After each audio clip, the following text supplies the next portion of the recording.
Bien, sean todos muy bienvenidos. Esta es la clase número 9 ya de las cartas de Juan. En este caso estamos viendo Primera de Juan. Y en la clase anterior, que fue la clase número 8, estuvimos viendo algunos conceptos relevantes en Primera de Juan capítulo 4 en adelante. Estuvimos hablando un poco respecto de cuando Juan dice no creáis a todos los espíritus, cómo se relaciona esto con los falsos profetas. Vimos un poco respecto del espíritu de verdad en contraste al espíritu de error. Tenemos ahí un poco el contraste claro que hace Juan entre los conceptos que él presenta, la verdad y la mentira por el otro lado, el amor y el odio o el homicidio, igual como es comentado en el caso de Caín y Abel, cuando lo vimos, la luz y las tinieblas, los hijos de Dios, los hijos de Satanás o del maligno. Entonces hay una serie de contrastes que vemos en esta carta. Ahora vamos a dedicarnos a lo que es Primera de Juan, del capítulo 4, y vamos a comenzar del versículo 12 en adelante. La clase pasada entonces terminamos leyendo el siguiente versículo: amados, si Dios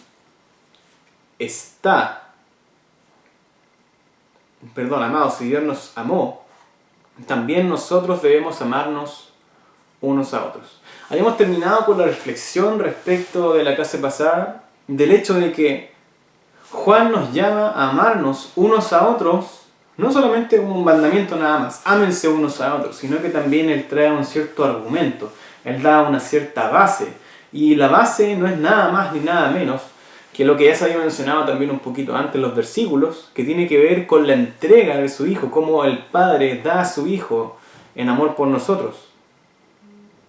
El 4.10 dice: en esto consiste el amor, como si de una definición se tratase, no en que nosotros hayamos amado a Dios. O sea, el amor no se define por lo que tú y yo podamos expresarle al Señor. El amor no se define por lo que tú y yo podamos expresarle a otros. El amor se define en la entrega sublime del Hijo de Dios por parte del Padre por amor a nosotros. Dice, sino que Él nos amó a nosotros y envió a su Hijo como propiciación por nuestros pecados. Entonces estos fueron los dos últimos versículos que estuvimos comentando y en los cuales se cierra un poco esta idea, en donde Juan finalmente dice: amados, si Dios así nos amó, o sea, de esa manera, si esa es la vara que Dios ha puesto, mediante la entrega de su Hijo Jesucristo, para morir como propiciación, o sea, como una ofrenda para apaciguar la ira, es que entonces nosotros debemos amarnos unos a otros. Esa es la importancia del mensaje de Juan hasta este punto, y que ha sido algo que quizás la verdad más reiterada, amplificada y subrayada por el apóstol hasta este punto es el amor de los unos a los otros, el amor que tú y yo debemos mostrarle a nuestro hermano. De alguna manera, si hacemos un breve resumen de todo lo que hemos visto a lo largo de Primera de Juan, desde el capítulo 1 hasta hoy, nos damos cuenta de cómo el apóstol parte hablando respecto de la luz, de la relación de la luz con los mandamientos, cómo es que no basta con que tú sepas algo, sino que lo sabes cuando eres obediente a ese mandamiento. Y uno de esos mandamientos, que surge muy tempranamente, es el amar al hermano.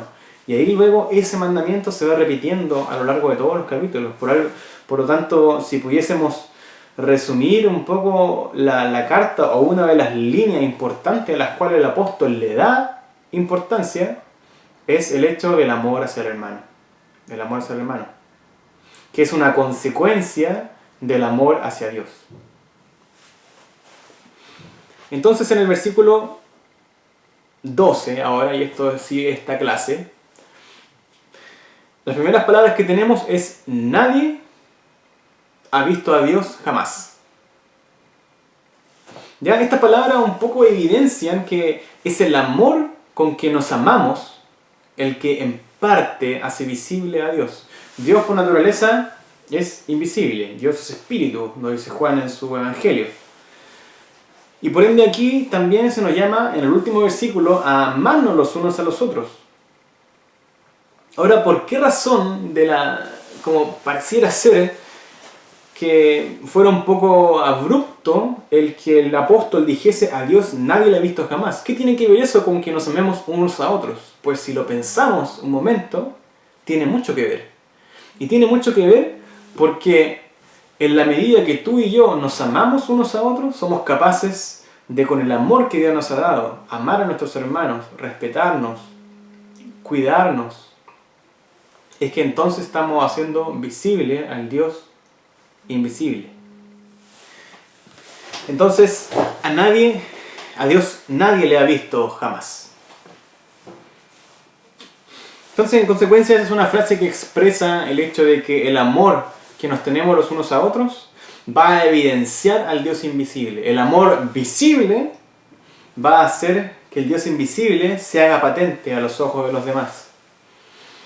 Y continúa Juan diciendo, si nos amamos unos a otros, Dios permanece en nosotros y su amor se perfecciona en nosotros. Ahora este es un tema que ya se había tocado un poco. Si nos damos cuenta bien, realmente Primera de Juan no es para nada la típica carta lógica 1, 2, 3, 4, 5 en orden, sino que es como que toma el 1, después el 2, después toma el 1 de nuevo, después el 2 y el 3. Entonces no hay como un orden lógico.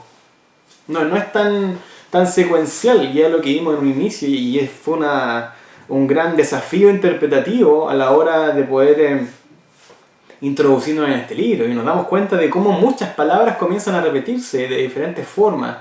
Se menciona información distinta a otras cosas, ya lo que tenemos que tener muy presente al leer Juan, porque si no podríamos quizás perdernos. Aquí, por ejemplo, se nos toca un tema en particular que ya se había hablado un poco antes, la permanencia de Dios. Dios permanece en nosotros. En la clase anterior, si no me equivoco, vimos cómo uno permanecía en el Señor, uno permanecía en Dios al guardar sus mandamientos. Y la otra cara de la moneda es que Dios permanece en nosotros. Nosotros sabemos, dice Juan, sabemos que Dios permanece en nosotros en que nos ha dado, en que nos dio su Espíritu. Y eso es lo que vimos, de alguna manera la parte del Señor hacia nosotros, la parte nuestra hacia Dios en guardar sus mandamientos. Dedicamos un tiempo a hablar de este tema. Pero aquí se nos habla nuevamente de la permanencia, pero en base a otra cosa, a otro aspecto de este permanecer. Y vemos aquí el hecho de que se subraya el perfeccionamiento en nuestras vidas a través de su amor. Esta es una idea que ya habíamos tocado también antes. En 1 Juan 2, si no me equivoco, versículo 5, tenemos también cómo el amor de Dios se perfecciona en nosotros. Entonces, el hecho de que nadie haya visto al Señor jamás evidencia que es el amor con que nos amamos el que en parte hace visible a Dios. Y aquí es donde se afirma que hay dos consecuencias al amar al hermano. Por una parte tenemos que Dios permanece en nosotros y su amor se ha perfeccionado en nosotros. Dos consecuencias del hecho de obedecer el mandamiento de amarnos los unos a los otros, el amar a nuestro hermano. Ahora, lo que Juan había mencionado en 1 Juan 3:24 se menciona por segunda vez en 1 Juan 4:13. 1 Juan 4:13 se nos dice, en esto sabemos que permanecemos en Él, y Él en nosotros, en que nos ha dado de su Espíritu.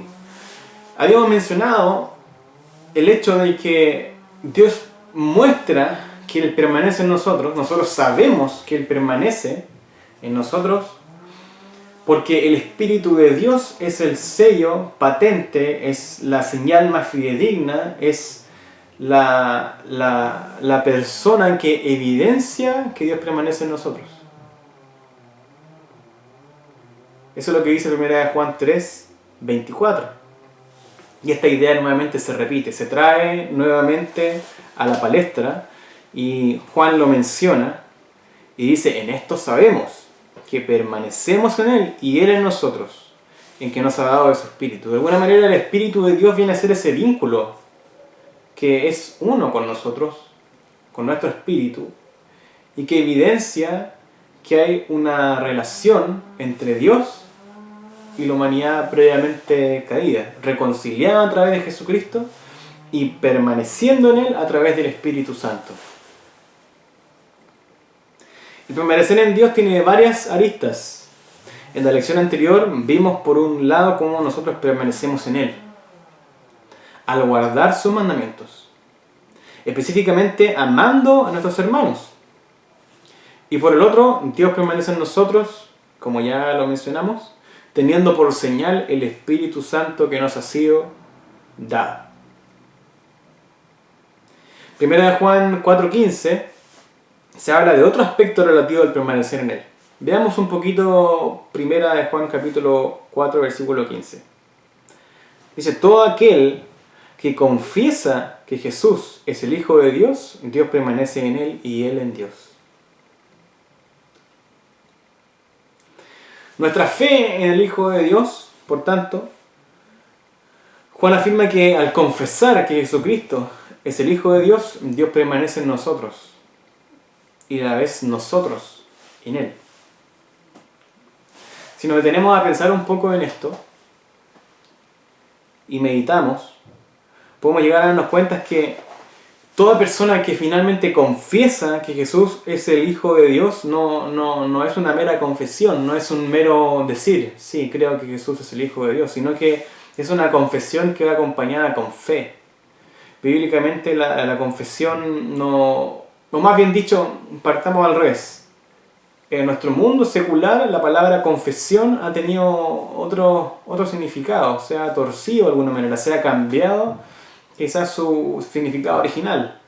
Originalmente la confesión tenía que ver con un acto en donde está asociado al bautismo por arrepentimiento, la confesión de los pecados y por ende de depositar la fe, en este caso, en este contexto, en la persona de Jesucristo, confesar.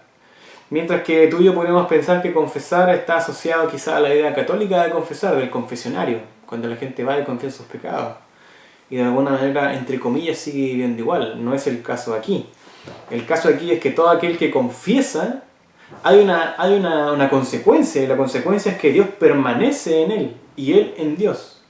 Una persona no podría permanecer en el Señor, porque notemos lo siguiente, permanecer es un verbo de estado.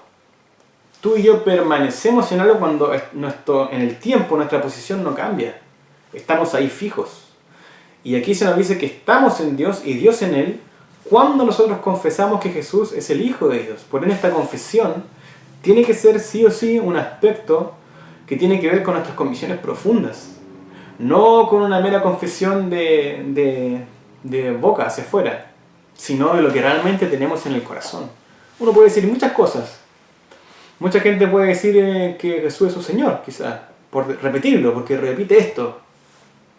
Pero otra cosa es que nuestro corazón realmente esté rendido. Y aquí donde un poco uno puede hablar respecto a esta conexión entre el corazón igual y la boca. Porque la confesión está asociada a la boca, mientras que las creencias y las convicciones asociadas al corazón. No es Pablo quien dice en Romanos que con el corazón se cree para justicia y con la boca se confiesa para salvación. Hay una relación entre ellos dos. Lo que tú confiesas está en tu corazón porque tú lo crees y eso te da la justicia de Dios. Y el hecho de que tú lo confieses, ahí está la salvación. O sea, la salvación está en esos elementos, está en ese creer en el corazón y en esa confesión de acuerdo a esa creencia, de acuerdo a esa convicción. Por ende, podemos decir aquí de que todo aquel que confiesa que Jesús es el Hijo de Dios, claramente Dios permanece en él y él en Dios, porque esa persona va a caminar con Dios. Va a tener una fe en Dios, que en el caso de Juan, es decir, también en el caso de Santiago, la fe nunca va vacía. La fe no es un mero decir yo creo en Jesucristo, o yo lo confieso. La fe, para los ojos del apóstol Juan y Santiago en particular también, tiene que ver con una fe que da frutos, con una fe que se evidencia, con una fe que es delatada por nuestras obras, por nuestros actos, por nuestras actitudes, es delatada. Ahora bien, entonces mencionamos de que es nuestra fe en el Hijo de Dios. Ahora, haber conocido y haber creído el amor que Dios tiene por nosotros va en directa relación a la obra de Jesús, ya que en el contexto lo que se dice está ligado al Salvador del mundo. Si nos vamos ahora al versículo siguiente, que es el 4:16, nos encontramos con lo siguiente: y nosotros hemos llegado a conocer y hemos creído el amor que Dios tiene para nosotros. Dios es amor, y el que permanece en amor, permanece en Dios y Dios permanece en él. Antes de cualquier cosa, notar la cantidad de veces que se nos habla aquí del verbo permanecer. Permanecer. Hay diferentes aristas que van tocando este tema, pero si hay algo que va dejando en claro Juan es el hecho de la permanencia, cómo Dios permanece en ti y tú en él, y vamos viendo diferentes verdades asociadas a esa misma. Esto me recuerda mucho un poco a Juan 15, cuando se habla respecto de Jesús, que Él es la vid. Y luego se comienza a dar Jesús comienza a dar un discurso en donde dice: el que permanece en mí, yo permaneceré en vosotros, o los que permanecen en mí, los que me aman, guardan mis mandamientos, y ellos van a permanecer en mí, y yo en él, y el Padre en ella. Entonces hay una serie hay un discurso donde se repite este verbo, y que curiosamente es el Evangelio de Juan. Ahora tenemos una carta aquí de Juan, pero vemos que la palabra permanecer es muy importante para Juan. Ahora bien, nosotros hemos llegado a conocer y hemos creído el amor que Dios tiene para nosotros. Por segunda vez aquí se afirma que Dios es amor. Segunda vez en el libro de Juan, en donde tenemos una clara expresión de una parte de la naturaleza de Dios, que Dios es amor. Ahora, por segunda vez afirma entonces que el que permanece en amor, dado que es parte de su naturaleza, Dios permanece en él y él en Dios.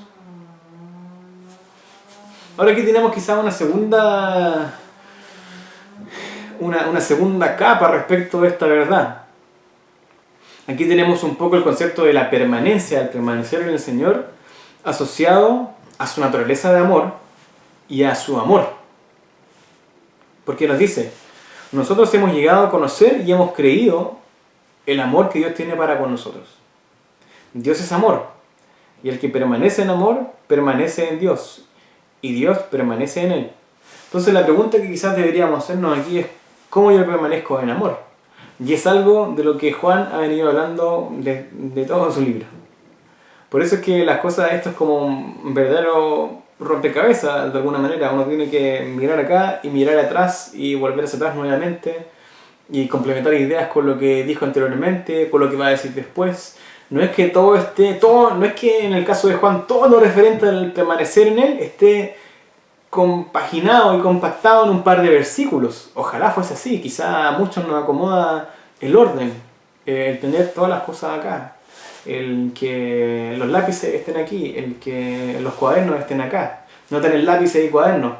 Pero en el caso de Juan, su literatura, su forma de escribir es distinta, es distinta. Y aquí vemos permanecer en amor. El que permanece en amor, permanece en Dios, y Dios en él.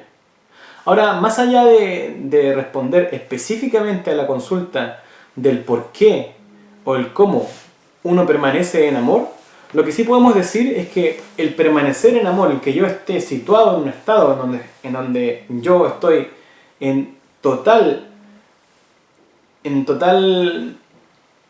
congruencia, en total relación con el amor, me va a llevar a estar en relación con Dios, porque Dios es amor.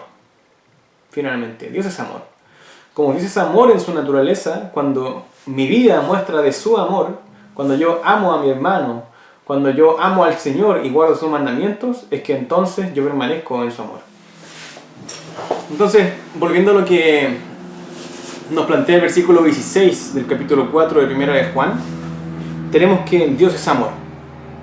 Y por ende el que permanece en amor de acuerdo a esa naturaleza de Dios, Dios permanece en él y él en Dios. Ahora la pregunta es, ¿qué es permanecer en Dios? Porque uno podría leer este versículo, quitarlo de contexto abruptamente y justificar cualquier tipo de posición.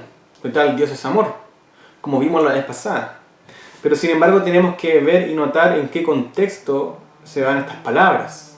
Tenemos que ver que esta frase ya ha sido mencionada antes, y cuando la vimos mencionada antes, Dios es amor no era una excusa para hacer cualquier tipo de cosa porque Dios me ama, ni para pervertirnos en nuestros pecados, sino que era una frase que Juan daba cuando pedía algo, cuando Dios pedía algo de nosotros, Dios demandaba de nosotros obedecer mandamientos. Por ende, no puede ser torcida esta verdad, no podemos tomarla de esa forma. Y ahora si queremos ver cómo es que nosotros permanecemos en amor, tenemos que ir a todas las veces que Juan ha hablado respecto del permanecer en Dios. La permanencia está asociada a los mandamientos de Dios principalmente, al cómo tú y yo guardamos sus mandamientos. La permanencia de Dios está asociada al amor de Dios en nosotros. La permanencia de Dios está asociada al Espíritu de Dios que nos ha sido dado. Hay varios elementos ahí que están disponibles para poder ver y que ustedes pueden ver en más detalle al estudiar esta carta. Entonces, haber conocido y creído el amor que Dios tiene por nosotros va en directa relación a la obra de Jesús, ya que el contexto en el que se dice está ligado al Salvador del mundo. Eso lo vimos ahora recién en el capítulo 4, versículo 16. Entonces se afirmó por segunda vez que Dios es amor, es parte de su naturaleza y demuestra su permanencia en nosotros. Ahora, detenernos un poco en la palabra perfección, que es mencionada en el versículo 17. Se nos dice que en esto se perfecciona el amor. La palabra perfeccionado es utilizada 3 veces en Primera de Juan, en 3 veces. Se hace alusión a ella 3 veces. En todas, el objeto es el amor de Dios. O sea, en todas, cada vez que se habla de la perfección, el objeto de ese perfeccionamiento es el amor de Dios. Primera cosa importante. La primera vez que se menciona el amor, se perfecciona al guardar los mandamientos de Dios. Eso lo vimos en Primera de Juan, capítulo 2, versículo 5, como mencioné. Entonces, así también el amor es perfeccionado más específicamente al amar al hermano. Eso está en Primera de Juan, capítulo 4, versículo 12. Esa es otra verdad que también vemos en Primera de Juan. Por tanto, ya hasta aquí tenemos 2. Tenemos 1, cómo se perfecciona el amor de Dios al guardar sus mandamientos. Y la segunda es cómo se perfecciona el amor de Dios al amar a mi hermano, que es un mandamiento específico en particular. Y por último, el amor de Dios se ha perfeccionado en el hecho de tener certidumbre, confianza en el día del juicio. Esto es no tener temor a condenación, ya que nuestra salvación es Cristo, el Señor. Si vamos a 1 de Juan, capítulo 4, versículo 17, dice: en esto se perfecciona el amor en nosotros, para que tengamos confianza en el día del juicio. Pues como Él es, así somos también nosotros en el mundo. Notar aquí la relación de esta tercera aparición de la perfección del amor en nosotros asociado al día del juicio, asociado a que tengamos confianza para ese día. Pareciera ser ya hasta este punto de que de alguna manera aquel cuya alma no ha sido perfeccionada en el amor del Señor va a llenarse de temor de alguna manera frente a este día. al día del juicio. Porque se nos dice para que tengamos confianza. Lo opuesto a no tener confianza es tener incertidumbre, es tener temor, es tener afán, es tener miedo. Pues como Él es, así somos también nosotros en este mundo. Por ende, entonces, el perfeccionamiento del amor en nosotros en esta tercera instancia tiene que ver con aquel amor que es capaz de quitar de alguna manera nuestros temores, el temor específico al día del juicio. De alguna manera, ¿por qué podríamos temer tú y yo el día del juicio? Podríamos temer si es que nuestras obras fuesen a ser tomadas en cuenta, nuestras obras buenas y malas, porque ciertamente nuestras malas quizás serían más que las buenas.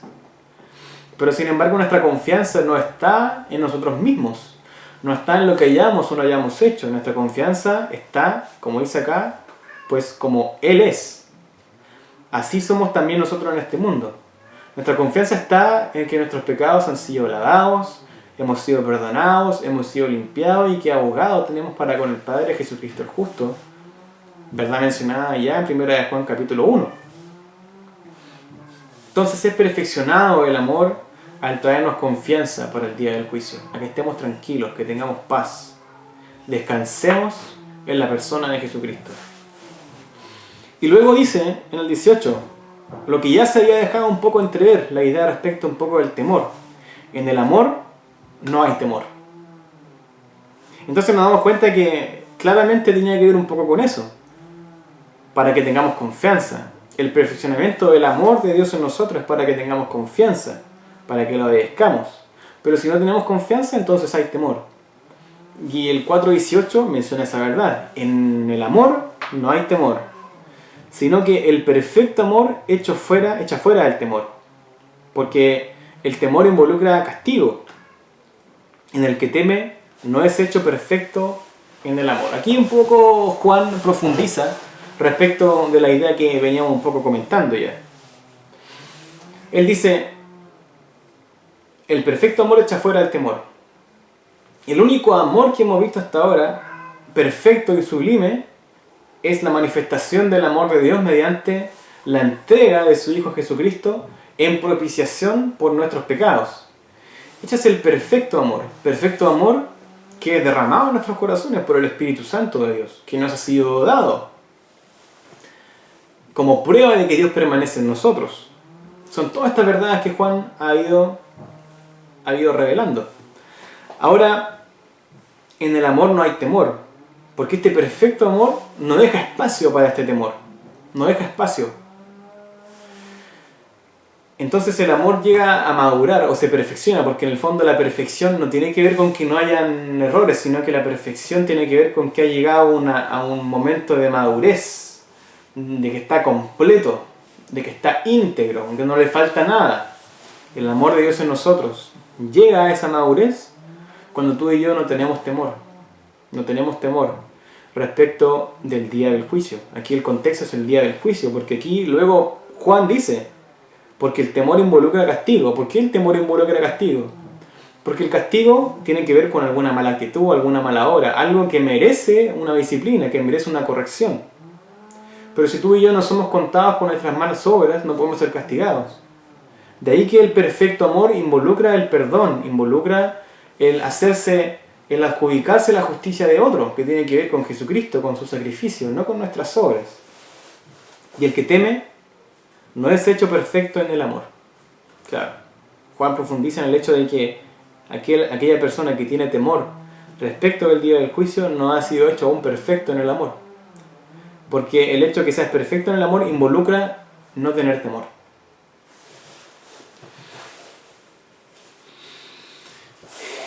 Ahora, la presencia de temor frente al día del juicio, como hemos comentado, evidencia para Juan que el amor de Dios no se ha perfeccionado, no se ha completado, no ha madurado, ya que en el amor de Dios no hay temor al castigo. De hecho, Juan afirma es este mismo amor que echa fuera el temor. Ahora, 1 de Juan 20 y 21, tenemos quizás la más clara afirmación relativa a la verdad de Dios y la obediencia.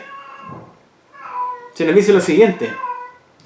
Dice, si alguno dice, yo amo a Dios, dice, notar dice con su boca, y aborrece a su hermano, ese verbo involucra acción, obra, eso es mentiroso.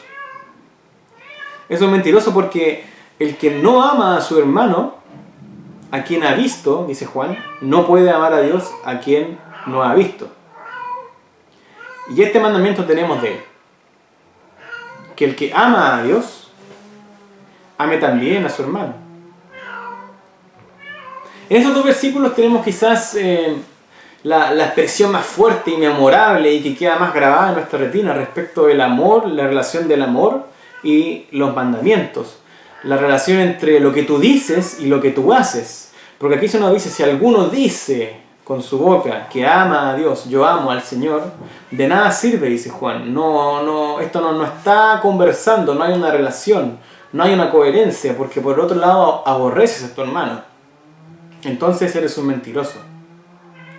Porque si tú aborreces a tu hermano y dices amar a Dios, no hay congruencia entre esas dos verdades. De manera que si aborreces a tu hermano, también deberías aborrecer a Dios. Pero si tú verdaderamente amas a Dios, tienes que verdaderamente también amar a tu hermano. Porque es lo que Dios demanda.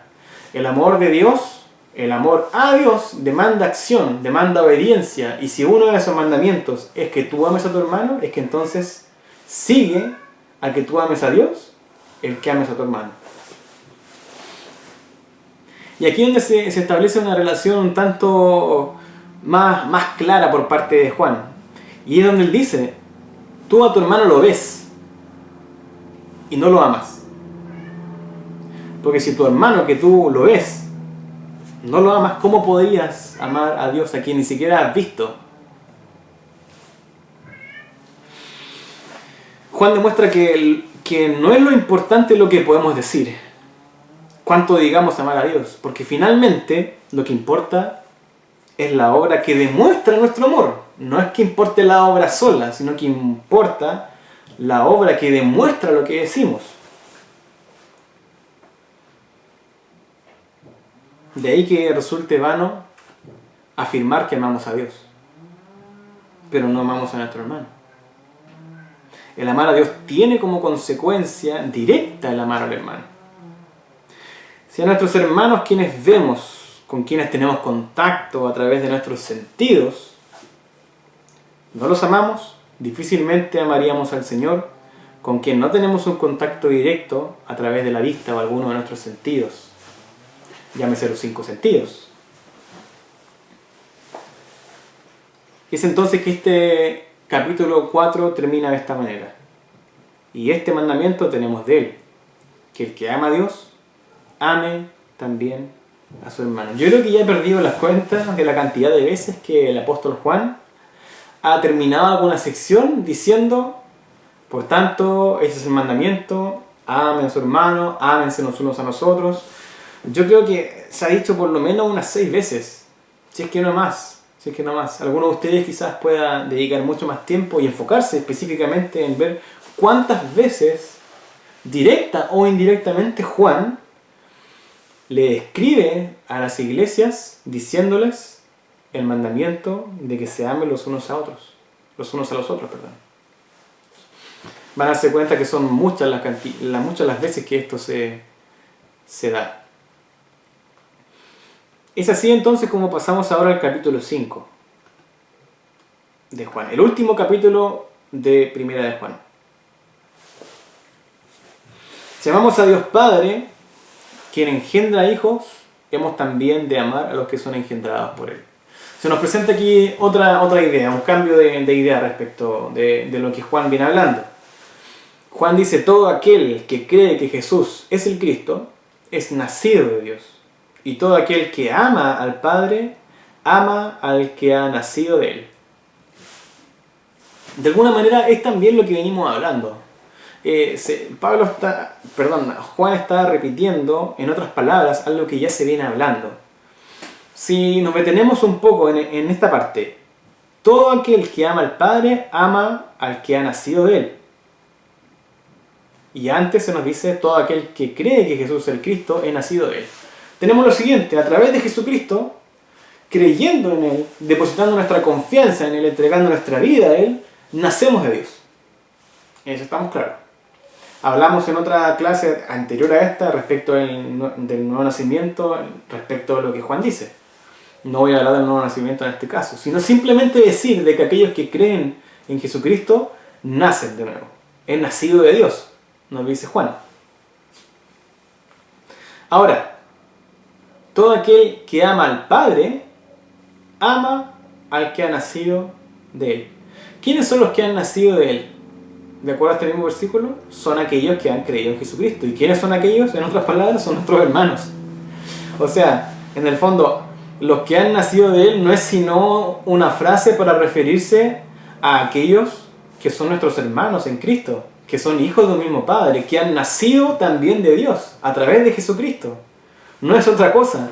Y por ende, en este versículo, lo que Juan quiere enfocar es que todo aquel que ama al Padre, ama también a aquel que Él engendra. Es tan simple como eso. Es un prerequisito para que tomes al Padre y que tomes a tu hermano, y no al revés. Dicho de otro modo, cuando tú amas a Dios, amas a tu hermano. Cuando tú amas a Dios, amas a tu hermano. Porque en palabras de Juan, cuando tú amas al Señor, tú guardas sus mandamientos. Cuando tú amas al Padre, amas al que ha nacido de Él, o sea, a sus hijos. El versículo 2 luego nos dice, en esto sabemos que amamos a los hijos de Dios. Notar entonces cómo ahora los que han nacido de Él son nombrados aquí hijos de Dios. Juan se explaya en decir de que esta es la forma en que sabemos. De esta manera certificamos que amamos a los hijos de Dios, los que previamente fueron mencionados como los que han nacido de Él. Perdón. Cuando amamos a Dios y guardamos sus mandamientos. Ahora esto puede sonar un tanto confuso porque aquí la relación es a la inversa. ¿Cómo sabemos que amamos a los hijos de Dios? Cuando amamos a Dios mismo y guardamos sus mandamientos. ¿Cómo sabemos que amamos a Dios? Cuando guardamos sus mandamientos.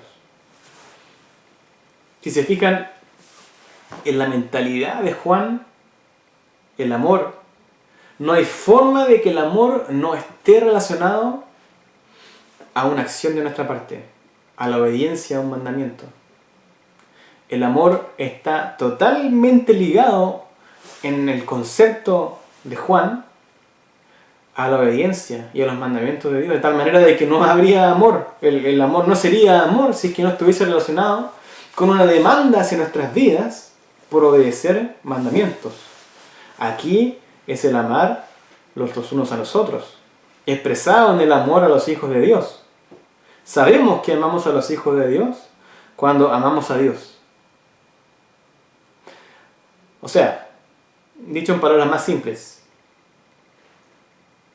yo puedo estar seguro de que amo a mi hermano, cuando yo amo a Dios. Si es que terminase ahí, uno podría decir, claro, pero tú podrías amar a Dios como lo dijo la persona del versículo 4, donde dice, yo amo a Dios, pero aborrezco a mi hermano. ¿De qué sirve? Pero sin embargo se nos dice al final del versículo 2, y guardamos sus mandamientos. O sea, el amor está totalmente ligado aquí a guardar los mandamientos de Dios. Por ende, cuando amamos a Dios y guardamos sus mandamientos, ahí está la prueba de que amamos a los hijos de Dios, porque el amar a los hijos de Dios es un mandamiento. No sé si se dan cuenta que es un poco circular. Es como una rueda, porque en el fondo se nos dice, sabemos y tenemos certeza de que amamos a los hijos de Dios cuando amamos a Dios. ¿Ya? Pero cuando tú y yo amamos a Dios, ¿qué hacemos? Guardamos sus mandamientos. Bueno, uno de sus mandamientos es amar a los hijos de Dios, o amar a los hermanos, amar a mi hermano. Entonces cuando yo amo a Dios, amo a mi hermano. ¿Cómo sé que amo a mi hermano? Porque amo a Dios. ¿Y cómo sé que amo a Dios? Porque guardo sus mandamientos. ¿Y cómo sé que guardo sus mandamientos? Porque amo a mi hermano. ¿Y cómo sé que amo a mi hermano? Porque amo a Dios. ¿Se dan cuenta? Es un círculo. Pero no es un círculo que no tenga sentido. Es un círculo que tiene todo el sentido, porque si pensamos un momento y nos detenemos a reflexionar respecto a esto, es que el amor sí o sí está asociado a la obediencia. Y el amor de Dios, que es derramado en nosotros, tiene que inexorablemente tener un impacto en la vida de aquel que está a mi lado. Tiene que haber una obra que siga ese amor que yo profeso. No puedo yo decir amo a Dios, como en el capítulo anterior, y aborrecer a mi hermano. 3. Porque este es el amor de Dios, que guardemos sus mandamientos. Y sus mandamientos no son gravosos. No son gravosos, que no son una carga, que no están para oprimirnos. No ha sido nunca la intención de Dios que sus mandamientos sean una carga para nosotros. Sus mandamientos no son gravosos, no son graves, sino que por el contrario tienen toda la intención de mejorar nuestras vidas. Este es el amor de Dios, guardemos sus mandamientos. El versículo 4 dice, porque todo lo que es nacido de Dios vence al mundo. Vence al mundo. Recordemos que lo que es nacido de Dios somos todos aquellos que hemos creído en Jesucristo, como está mencionado en el versículo 1 del capítulo 5. En el versículo 4 ahora se nos dice, porque todo el que es nacido de Dios, quizás retomando la idea del versículo 1, vence al mundo. Y esta es la victoria que ha vencido al mundo, nuestra fe. Esto fue lo que mencionamos cuando hablamos un poco respecto al concepto de mundo. No quiero detenerme en el hecho del mundo porque ya hablamos respecto de él.